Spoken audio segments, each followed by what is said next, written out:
Hey guys, how's it going? My name is Arden, and today we're reviewing Empyre X-Men number 2. So, I just did a review of Empyre number 4, and the reviews haven't been so great for Empyre the event itself. I've found there's just a lot of problems going on with the event at large, and what was once promising is kind of just faded away into nothing or whatever. However, I did enjoy Empyre X-Men number 1 and thought it was a pretty cool book back when I was really enjoying Empyre as a whole anyways. And the premise of Scarlet Witch traveling to Genosha, reviving these zombies, and then that kind of coinciding with the Kotati invasion is fairly interesting. Meanwhile, that first issue ended with the arrival of the horticulture, a pretty cool crew of characters who are just these older botanists that I believe were screwed over by the rise of Krakoa and the X-Men. Hey Andrew, I think I am about to share something great. They show up on Genosha in the midst of all this chaos, while Magic, Penance, Angel, and Multiple Man are just in the middle of this fray. And what was promised at the end of last issue was aliens versus zombies versus old ladies. And that kind of leads into this book. Now, this book is written by Jerry Duggan, Ben Percy, and Leah Williams, so three big X-Men writers. Lucas Wernick does the art, and he does a really good job with like a lot of detail and expressive characters, which goes a long way into the content we're about to get into. Clayton Howells does lettering, and Tom Muller as always, is credited for X-Men's overall design of these kind of pages, I believe. Now, so we go into Genosha, and it almost right away starts delivering on the chaotic fun it promised. This is the sort of energy and like broad kind of fun we were promised and stuff like Age of Ultron versus Marvel Zombies, the Secret Wars tie-in, and I feel like that particular story really underdelivered the promise of its title, with very little actual time battling zombies and robots, and a lot of time spent with like just weird character drama. Not so for this book. So we start off, and the old ladies just decimate the Kotati because they are such experts at plants. They also dose Angel with these pheromones, and he starts seeing them as super attractive, falls in love with them, and is fighting on their side almost at once. Pretty soon, Jamie Maddox gets dosed, and he like duplicates himself and helps like the one who's like in this advanced wheelchair floating thing that Magic disables her car, and they just start picking it up and carrying it around.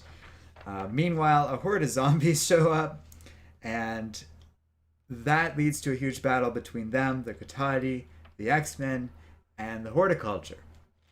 And then it's just pages of chaos. Like, the Madrixes are running around, like, saying, "We gotta get Edith to safety! Let's go, boys!" In one of my favorite panels in this issue, the horticulture quickly suggests a truce with Penance, and Magic's all furious, but she agrees, summons a horde of demons, and she's like, "All right, eat all the plants and zombies, but leave the old ladies to me." Demons are like, "Sounds good, boss." It's just this manic spree of awesome energy. Meanwhile, Exploding Boy, the one named Genoshan mutant, chases after one of the escaping Kotati, and he finds like them on their sort of uh, ship that they arrived in, but it's been like planted and rooted into Genosha because it is a plant. And as Exploding Boy is taking the alien down, he's explaining this, and the whole ship kind of just erupts into this giant growth. We get our first splash page of all this chaos. The plants start like killing and growing through the zombies.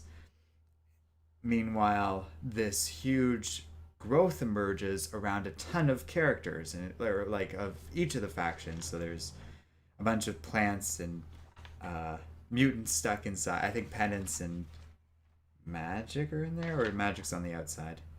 Magic's on the outside. Penance and Multiple Man are inside, along with Edith of the horticulture. Um, Angel starts clearing up a little bit while they lose contact with the Krakoan gate that's on the other side of this growth thing. Sensing this, Black Tom Cassidy kind of grows a little mini version of himself off of remnants of various plant matter still on Angel, who is starting to regain his senses. Um, but Black Tom senses what's going on here and tries to kill the plant with like his own thing. That just kind of makes it worse, and it starts killing the people on the inside. Magic gets frustrated with the horticulture and traps them in her portal realm at one point, and just like forces them to cooperate and reopen the gate. Oh yeah, because they're the ones who cut it off. So with the gate reopened, all the telepaths of Krakoa come through, and we get this awesome shot of Quentin Quire, Shadow King, the Stepford Cuckoos, like Emma Frost, like all of them go through the gate, and that's how it ends. Basically, with them left to come in and try and face down this plant growth thing telepathically, because any herbicide or anything the horticulture tries doesn't seem to work. So, like, it goes by really quickly in terms of just the overall plot. But the beauty of this comic is I'm just kind of summarizing all this amazing action and a lot of fun in this book. Like I said, it delivered on its promise. It's full of a ton of great character moments, thanks to like the horticulture being able to use pheromones and controlling half of the X-Men. Just the zombies being intelligent enough to like talk back to the Kotati, while the horticulture being experts in botany and stuff, just decimating the aliens, which is kind of cathartic and fun to see as part of the Empyre event. All of this comes together to tell a profoundly fun comic book story, and as a tie-in, it's damn near perfect. I really just read this early in my pull and absolutely loved how much fun the whole thing was.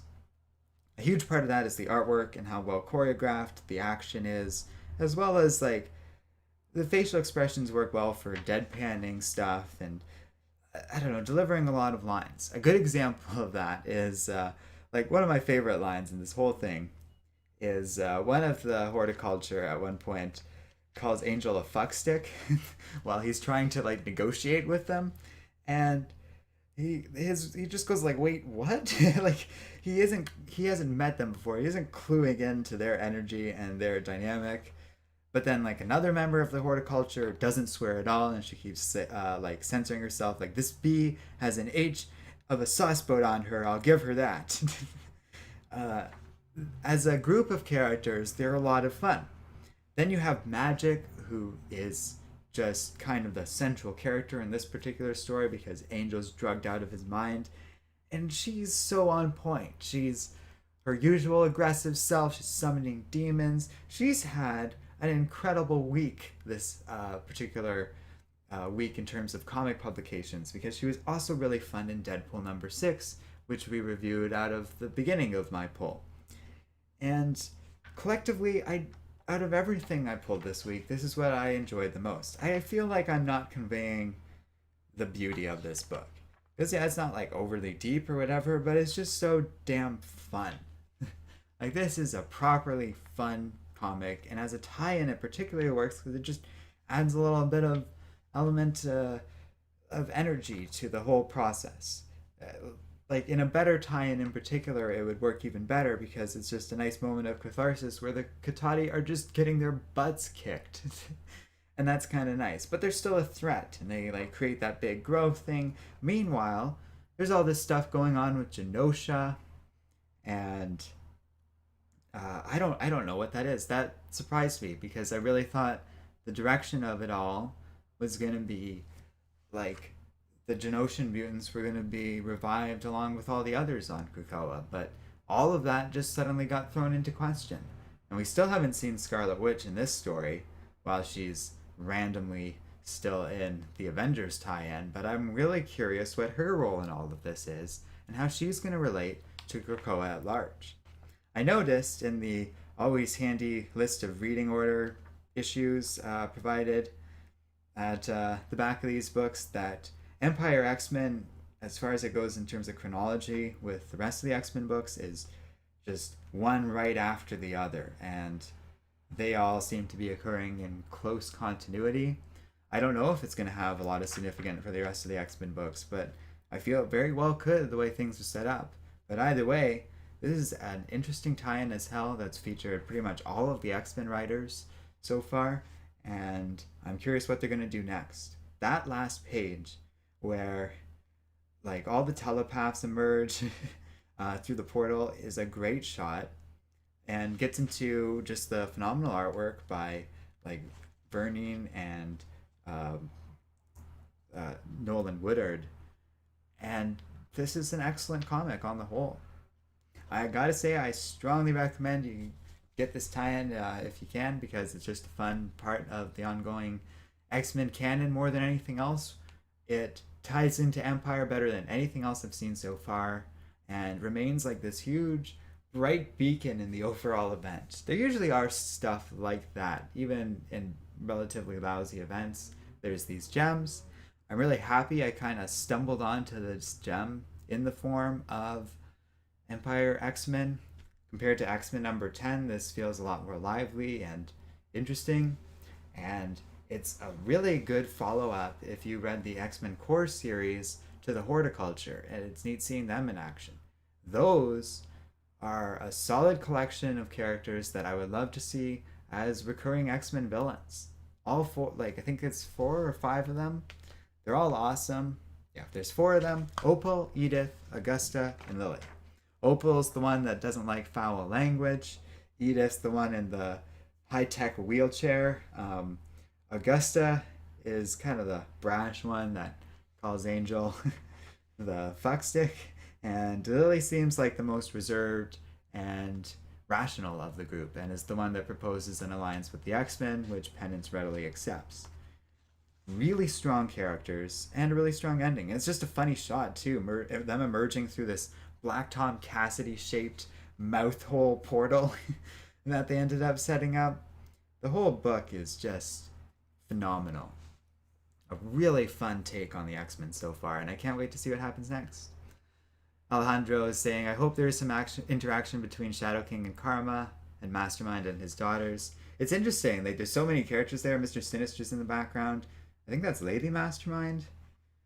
And Emma Frost, I guess, but she looks a little different.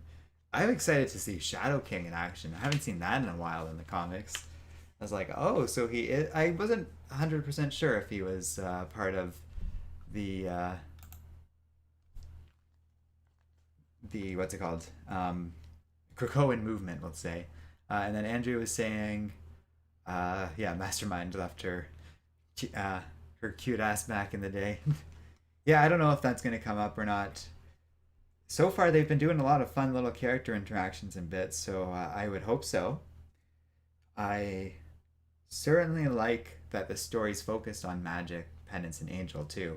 Multiple Man's kind of a background character, and I talked about in my X Factor review how it kind of felt like he was mostly just here for comedic effect. That's more so true here, but I gotta say, the dupes are so funny in this issue. Carting Edith around in the middle of a battle, and like they keep showing up on these panels that are just so funny. Like the things that he can do and the way like that he can tinker around with the gate all at once. It's not the Jamie Madrox from X Factor, that's for sure, but it's still a really fun use of the character in this particular story. And it doesn't mean he can't be used more effectively elsewhere or more effectively in this series.